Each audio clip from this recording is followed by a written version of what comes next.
الحمد لله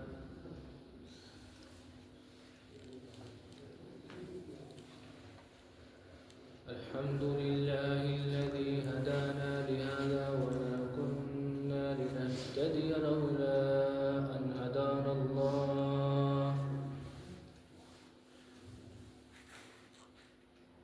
وأشهد أن لا إله إلا الله وحده لا شريك له وأشهد أن محمدا عبده ورسوله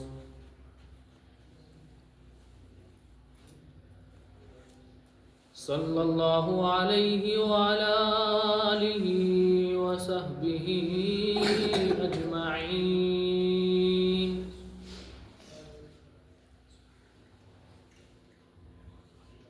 قال الله تبارك وتعالى في القرآن المجيد والفرقان الحميد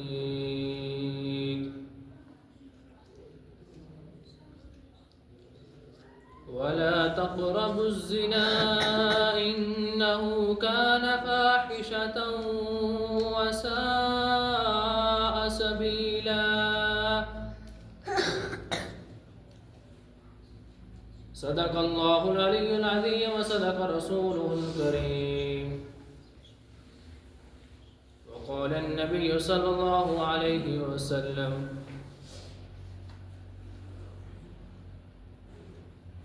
الحياء شعبة من الإيمان وقال رسول الله صلى الله عليه وسلم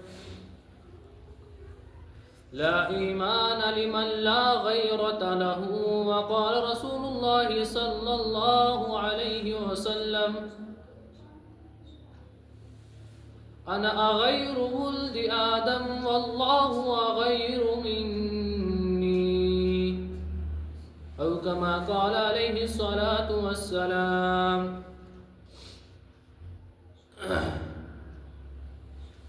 سبحان ربك رب العزة عما يصفون وسلام على المرسلين والحمد لله رب العالمين اللهم صل على سيدنا محمد وعلى آل سيدنا محمد وبارك وسلم اللهم صل على سيدنا محمد وعلى آل سيدنا محمد وبارك وسلم اللهم صل على سيدنا محمد وعلى آل سيدنا محمد وبارك وسلم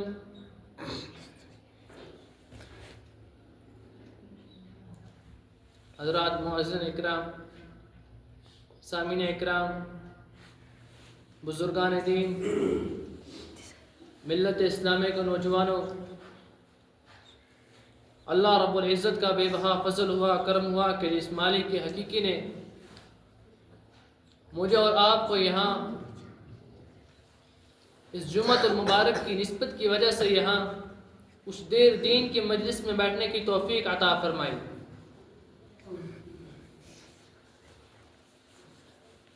اور اس رب کریم کا یہ بھی بہت بڑا احسان ہے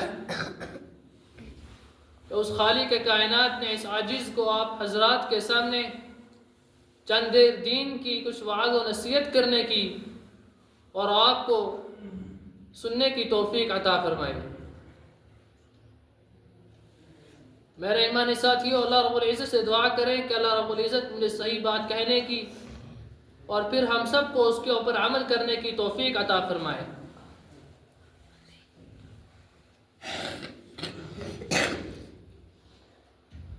میرے ایمانی ساتھیوں، مومن کا مقصد زندگی اللہ رب العزت کی خوشنودی کو حاصل کرنا ہے اور آخرت کی تیاری کرنا ہے، اور اسی کے برعکس میں کافر کی مقصد زندگی عیش و آرام کرنا، لطف اٹھانا اور زندگی میں مزے کرنا ہے، اور کافر یہ سمجھتا ہے کہ اب اس کے بعد اس کو کوئی نئی زندگی نہیں ملے گی، جتنا لطف اٹھاؤں اٹھا لوں، جتنا عیش و عشرت کروں کر لوں، جتنے زندگی کے مزے لوں لے لوں، اب مجھے کوئی پوچھنے والا نہیں ہے۔ بلکہ مومن اپنی زندگی کو قرآن اور حدیث کے ضابطے میں رہ کر، اسی کے ماتحت رہ کر اپنی زندگی کو گزار کر اللہ رب العزت کی خوشنودی کو حاصل کرتا ہے اور اپنی آخرت کی تیاری کرتا ہے۔ اور اس چیز کے لیے اسے کبھی اپنے جذباتوں کی قربانی دینی پڑتی ہے، اپنی خواہشاتوں کی قربانی دینی پڑتی ہے، مال و متاع کی قربانی دینی پڑتی ہے، اور کبھی اسے اپنی اولاد کی قربانی دینی پڑتی ہے۔ میرے ایمانی بھائیوں، ہر قربانی کا ایک بدلہ ہوا کرتا ہے، اور جس شخص نے اللہ رب العزت کے لیے اپنے جذباتوں کو روندا، جس شخص نے اللہ رب العزت کے لیے اپنے جذباتوں کو قربان کر دیا، اب اللہ رب العزت کے ذمہ ہے کہ اللہ رب العزت اس کو اس چیز کا بہترین صلہ عطا کرے، بہترین بدلہ دے۔ آپ نے دیکھا ہوگا کہ جب دنیا میں کوئی شخص کسی کے لیے مزدوری کرتا ہے اور جب وہ گھر کو لوٹتا ہے شام کی طرف، اس کا مالک اس کو بہترین اجرت دیتا ہے۔ اور ٹھیک اسی طرح اگر کسی شخص نے مجاہدہ اختیار کیا، اپنے نفس کی لگام کو کھینچا، اپنے جذباتوں کو روندا اللہ رب العزت کے لیے، اور اپنے نفس کی لگام کو کھینچ کر قرآن و حدیث کے راستے پر چلا دیا، تو اللہ رب العزت کی ذمہ ہے کہ اللہ رب العزت اس کو اس چیز کا بہترین بدلہ عطا کریں۔ عزیزوں، دین و اسلام کا یہ حسن ہے کہ اللہ رب العزت نے ان راستوں ان سوراخوں کو ہی روک دیا جن کے ذریعے شیطان انسان کی طرف حملہ کرتا ہے، شیطان انسان کے دل میں وسوسے ڈالتا ہے۔ چنانچہ اللہ رب العزت نے شرک سے منع کرنا تھا، اللہ رب العزت نے تصویر بنانے سے منع کر دیا۔ شرک سے منع کرنا تھا، تصویر بنانے سے منع کر دیا۔ نہ رہے بانس نہ بجے بانسری۔ اللہ رب العزت نے زنا سے روکنا تھا تو گویا غیر محرم کی طرف نظر اٹھانے سے ہی منع کر دیا کہ جس منزل کی طرف جانا ہی نہیں اس کے فیصلے کیوں طے کرنا، جس منزل کی طرف پہنچنا ہی نہیں اس کی طرف قدم ہی کیوں بٹھانا۔ سبحان اللہ، اس دین اسلام نے کس طرح مومن کو حیا اور پاک دامنی کے ساتھ زندگی گزارنے کی تعلیم دی ہے۔ حیا، پاک دامنی اور شرم کو مومن ایک صفت سمجھتا ہے، بلکہ کافر معاشرے میں عورتوں کو اسکرینوں پر دیکھنا، عورتوں کو اسٹیجوں پر دیکھنا، عورتوں کو تصویروں کے اندر دیکھنا، وہ اس چیز کو قابل فخر چیز سمجھتا ہے۔ آج ہمارے معاشرے میں دیکھ لیجئے، میاں اور بیوی کے درمیان میں علیحدگی کے 90% واقعات ہمارے سامنے آتے ہیں، بھائی اور بہن کے درمیان میں، ماں اور بیٹے کے درمیان میں۔ اس کا کارن بے حیائی ہے۔ جس دور میں ہم گزر رہے ہیں، اس دور کا سب سے بڑا فتنہ ہے عورت۔ معاف کیجیے گا، بعض حضرات کو یہ چیز اچھی نہیں لگے گی۔ جس دور میں ہم گزر رہے ہیں، اس دور کا سب سے بڑا فتنہ ہے عورت۔ نہ جانے کتنے اس فتنے میں ملوث ہیں اور کتنے اس فتنے سے پاک ہیں۔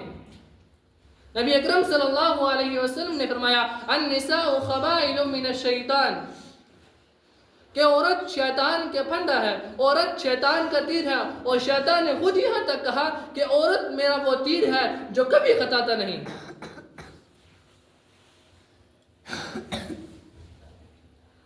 میرے ایمانی ساتھیوں، اگر میں اپنی بہن کو اور آپ اپنی بچیوں کو وہ تعلیم دے جو قرآن و حدیث نے ہمیں سکھائی ہے، تو پھر ہمارے معاشرے میں ایسی حرکتیں کبھی نہیں ہوں گی۔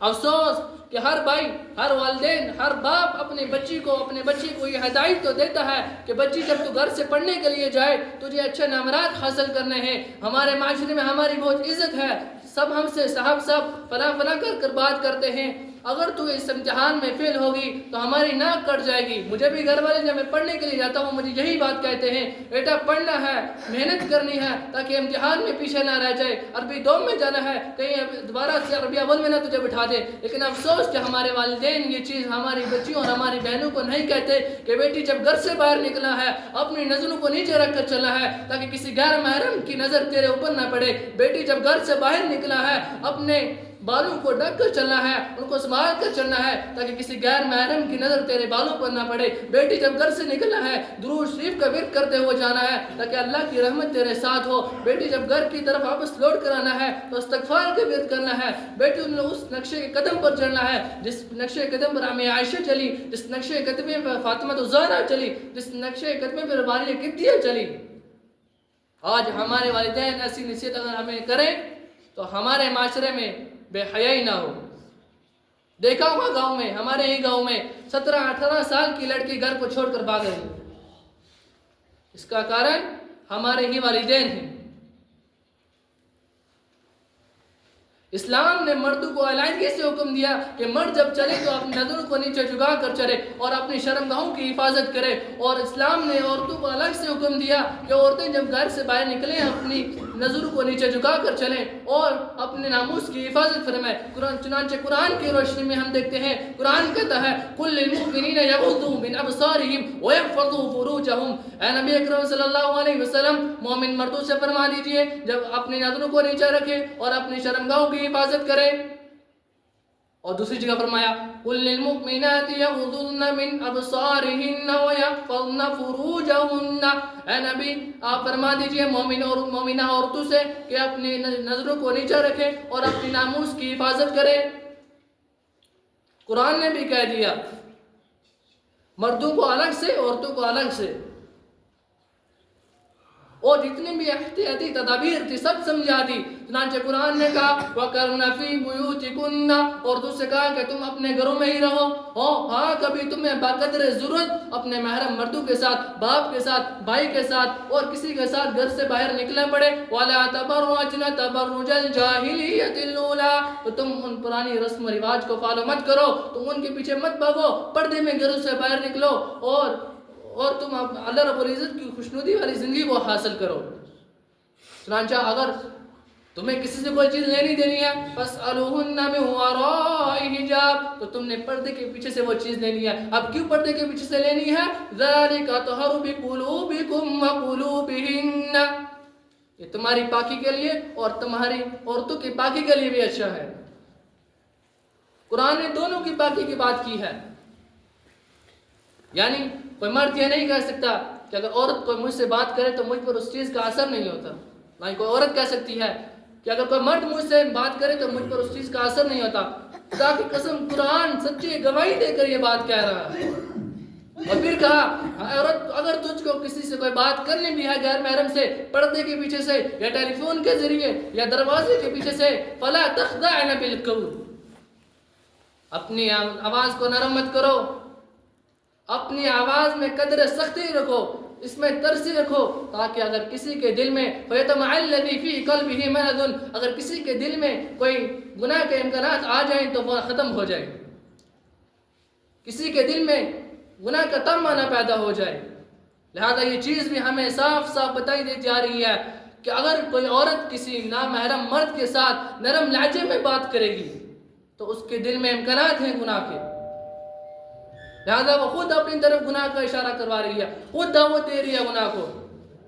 میرے ایمانی ساتھیوں، اپنے ایمان کی خیر مناؤ۔ نبی اکرم صلی اللہ علیہ وسلم نے فرمایا لا ایمان لمن لا غیرت لہو، کہ ہر بے حیا مرد ہر بے حیا عورتیں دونوں اپنے ایمان کی خیر منائیں۔ کیوں؟ انا غیر ولد آدم واللہ غیر منی، آدم علیہ السلام کی اولاد میں سب سے زیادہ غیرت والا میں ہوں اور اللہ رب العزت مجھ سے بھی زیادہ غیرت والے ہیں۔ اللہ اکبر! کتنا حسن ہے اس دین کا کہ جس نے ہمیں اس طرح پاک دامنی اور حیا اور شرم کے ساتھ زندگی گزارنے کی تربیت دی، تعلیم دی۔ اور اللہ رب العزت نے آنکھ کا پردہ کتنا چھوٹا بنایا ہے۔ اس کو چھوٹے بنانے کا مقصد یہی ہے کہ تاکہ کل مرد یہ نہ کہے کہ اللہ رب العزت میں اس کی طرف سے نظر اٹھانا چاہتا ہی تھا کہ اٹھاتے اٹھاتے ہی پھر بھی میری نظر اس پر پڑ گئی۔ اس آنکھ کو بند کرنے کے لیے ہمیں شٹر نہیں گرانا پڑتا، نہ ہی ہمیں دروازہ بند کرنا پڑتا ہے، بلکہ یوں آنکھ پٹکی، آنکھ کے پلک جھپکنے سے پہلے آنکھ بند ہو جاتی ہے۔ اللہ رب العزت کہنے سننے سے عمل کی توفیق عطا فرمائے اور ہم سب کو حیا اور پاک دامنی کے ساتھ زندگی گزارنے کی توفیق عطا فرمائے۔